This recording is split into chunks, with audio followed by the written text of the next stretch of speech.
के स्टार्टिंग में हमें अर्थ का बाहर का सीन दिखाया जाता है, जहाँ पे एक सैटेलाइट पे 2 एस्ट्रोनॉट उस सैटेलाइट को रिपेयर कर रहे होते हैं और तभी उनके पीछे बहुत सारे 9 ड्रैगन आ जाते हैं जो एक कॉर्पिन को लेते हुए सीधा उनकी तरफ ही बहुत तेजी से बढ़ रहे होते हैं। फिर हमें बहुत साल पीछे का समय दिखाया जाता है, जहाँ पे एक फर्नेस के सामने एक बंदे को सैक्रिफाइस के लिए लाया गया होता है और तभी बहुत सारे ब्रांचेस निकलते हुए उस बंदे से उसकी सारी एनर्जी को उस फर्नेस में ट्रांसफर कर देती है। फिर उसके बाद उस फर्नेस में लगा हुआ क्रैक्स अपने आप ही हील हो जाता है। तभी हमें एम्परर ईवा को उनके मैंशन के अंदर दिखाया जाता है। तभी उनका एक सोल्जर भागते हुए आते हुए उन्हें ग्रीट करता है और बोलता है कि इमोर्टल फर्नेस रिपेयर हो चुका है। फिर एम्परर ईवा को दिखाया जाता है जो एक डेविल की स्माइल के साथ बोलते हैं ये दुनिया बहुत बड़ा है और मेरा गॉड डायनेस्टी सबसे ऊपर पहुंचने के लिए हर किसी को सैक्रिफाइस कर सकता है। फिर हमें एक फीमेल एम्परर को दिखाया जाता है जिसका नाम रूथलेस एम्परर होता है और एम्परर ईवा देखते ही उसे बोलते क्या इमोर्टल फर्नेस रिफाइन हो चुका है, क्या तुम उसे लेने के लिए आए हो। जवाब में रूथलेस एम्परर काफी कोल्ड टोन में बोलती है मैं यहाँ पे तुम्हें सिर्फ मारने के लिए आई हूँ। जिसे सुनते ही एम्परर यूहा गुस्से के साथ कई सारे स्पिरिचुअल सोर्ड से उसके ऊपर अटैक कर देता है और उसके सभी सोर्ड उसके ऑरा वॉरियर से टकरा के रुक जाती है। फिर उसके बाद एम्परर यूहा गुस्से से अपने सभी सोर्ड को मिलाते हुए एक जायंट सोर्ड से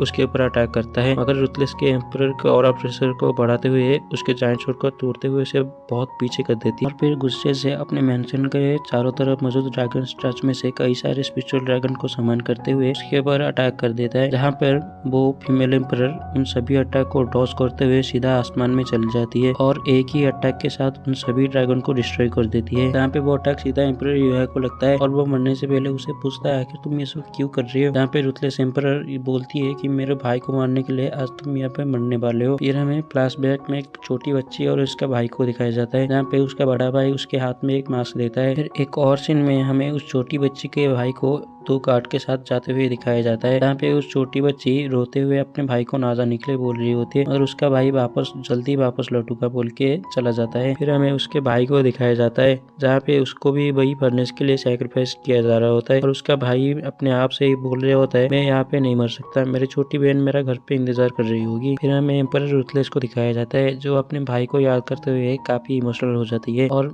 वो और कोई नहीं वही छोटी बच्ची होती है। फिर वो कई सारे फायर रॉक से अटैक करते हुए एम्परर यूहा के पूरे पैलेस को ही तबाह कर देती है। यहाँ पे हमें दिखाया जाता है एक फायर अटैक सीधा उस फर्नेस में जाता है, वो फर्नेस के बहुत सारे टुकड़े कर देती है। फिर हमें एम्परर रूथलेस को दिखाया जाता है जहाँ पे वो रोते हुए ये बोल रही होती है अपने भाई से कि अगर 1000 रिइंकार्नेशन या फिर 1000 लाख साल गुजर जाए मैं फिर भी इस दुनिया में तुम्हारी इंतजार करती रहूंगी। और ये बोलते हुए उसके आंखों से आंसू गिरने लगते हैं। अगले सीन में हमें प्रेजेंट मॉडर्न टाइम को दिखाया जाता है, जहाँ पर एक लड़का ये फैन अपने रूम के खिड़की के पास खड़े होते हुए एक बोर्ड पढ़ रहा होता है और फिर अपने आप से ही बोलता है क्या सच में एंशिएंट सिविलाइजेशन एग्जिस्ट भी करती थी। फिर वहाँ पर उसका रिमाइंडर बीप करते हुए इसे बोलता है कि 12:30 हो गए है, फ्रेंड रियूनियन के लिए जाना है। फिर हमें ये फैन को दिखाया जाता है जो अपनी मर्सिडीज को लेके अपने फ्रेंड रियूनियन के लिए जा रहा होता है और उसका गाड़ी में रेडियो बोलता है कि आज बहुत तेज की बारिश होने वाली है, शायद ये कुछ घंटे तक लगी ही रही। हमें ये फैन को दिखाया जाता है जहाँ पर वो अपने गाड़ी पार्क करते हुए अपने फ्रेंड रियूनियन में चला जाता है। फिर हमें एक और लड़की को दिखाया जाता है जो यूपन का ही दोस्त होता है और वो अपने स्कूटर लेते हुए वहाँ पे पार्क करके उसके अंदर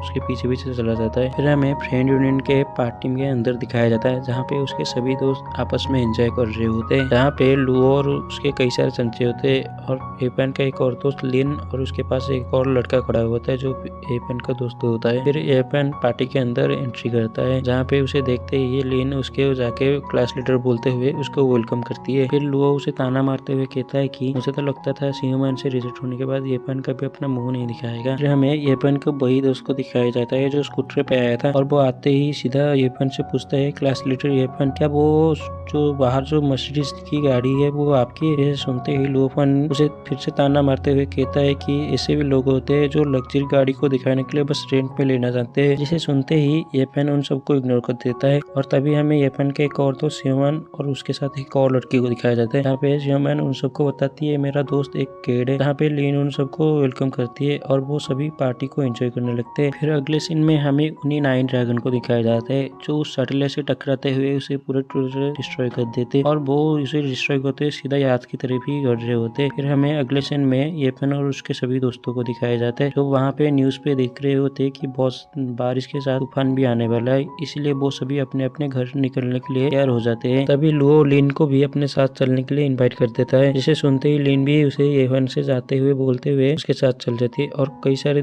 और दोस्त भी लुओ के साथ चले जाते हैं। फिर हमें पूरे सिटी को दिखाया जाता है जहाँ पे बहुत सारी बारिश की वजह से बहुत सारा पानी भर गया होता है और सभी गाड़ी डूबने के लिए हो जाती है। फिर हमें जहाँ पे लुओ और उसके सारे भी दोस्त भी उसी गाड़ी के अंदर पानी में फंस गए होते हैं। फिर हमें सिटी के डैम को दिखाया जाता है, जहाँ पे उस डैम के ज्यादा पानी के होने की वजह से डैम पूरी तरह से टूट जाता है और उसमें से सभी पानी जाके सिटी में बहने लगता है, जिससे पूरे सिटी में बाढ़ आ जाती है। फिर हमें एफएन को दिखाया जाता है जो अपने सभी दोस्तों के साथ ये बोट में होता है और फिर वो लुओ और उनके बाकी दोस्तों को भी बचाने के लिए उनके पास चला जाता है, जहाँ पे वो उनके गाड़ी का कांच तोड़ते हुए उनके सभी दोस्तों को निकालते हुए उनसे बच जाता है। तभी हमें पूरे सिटी को दिखाया जाता है, जहाँ पे बहुत सारे वाटर टोर्नाडो पूरे सिटी में घूम रहे होते हैं और एफएन को दिखाया जाता है जहाँ पे वो बोट को चला रहा होता है और उसके सभी दोस्त भी इसे देखते हुए डर जाते हैं। फिर हमें तभी दिखाया जाता है एक वाटर टोर्नाडो उनके बोट के पीछे भी लग जाता है, जिससे बचने के लिए येपन अपने बोट की स्पीड को बढ़ते उसे कंट्रोल करने लगता है, मगर वो टोर्नाडो उनके बोट को पूरी तरह से ऊपर में उठा देती है, जिससे उसके सभी दोस्त और येपन डर जाते हैं। मगर तभी येपन हिम्मत करते हुए अपने बोट के लीवर को खींचते हुए उसे फुल स्पीड में ले जाते हैं, जहाँ पे उसे करते ही वो बोट निकलते हुए एक माउंटेन में जाके फंस जाती है। फिर हमें येपन और उसके सभी दोस्तों को दिखाया जाता है, जहाँ पर वो उस बोट से निकलते हुए एक एक करके उस माउंटेन में चढ़ने लगते हैं और एक दूसरे की मदद करते हुए उस माउंटेन की चोटी पर पहुंच जाते हैं, जहाँ पर हमें एक बहुत सुंदर सी जगह दिखाया जाता है जो माउंट टाई के नाम से जाना जाता था। फिर हमें येपन और उसके सभी दोस्तों को दिखाया जाता है, जहाँ पर वो सभी उस जगह को देख काफी हैरान होते हैं। तभी येपन उन सबको बताता है कि ये जगह माउंट टाई है। फिर तभी येपन के सभी दोस्त कहने लगते हैं कि यहाँ पे थोड़ा सा भी पानी नहीं आया है। इसे सुनते ही येपन कहता है ये जगह बहुत ऊंचा है तो यहाँ पे पानी नहीं आया होगा। फिर येपन और उसके सभी दोस्त वहाँ पे देखते हैं कि आसमान से एक बहुत बड़ा एस्टेरॉयड उन्हीं की तरफ आ रहा था, जिसे देखते ही वो और उसके सभी दोस्त वहाँ से भागने लगते हैं। फिर हमें दिखाया जाता है कि वो कोई एस्टेरॉयड नहीं बल्कि वही 9 ड्रैगन है, जो वो उस कॉफिन को लेते हुए सीधा उन्हीं की तरफ आ रही थी और वो सभी 9 ड्रैगन सीधा आते ही माउंट टाइम पे क्रैश हो जाती है और इसी के साथ हमारा ये पहले का एपिसोड खत्म होता है।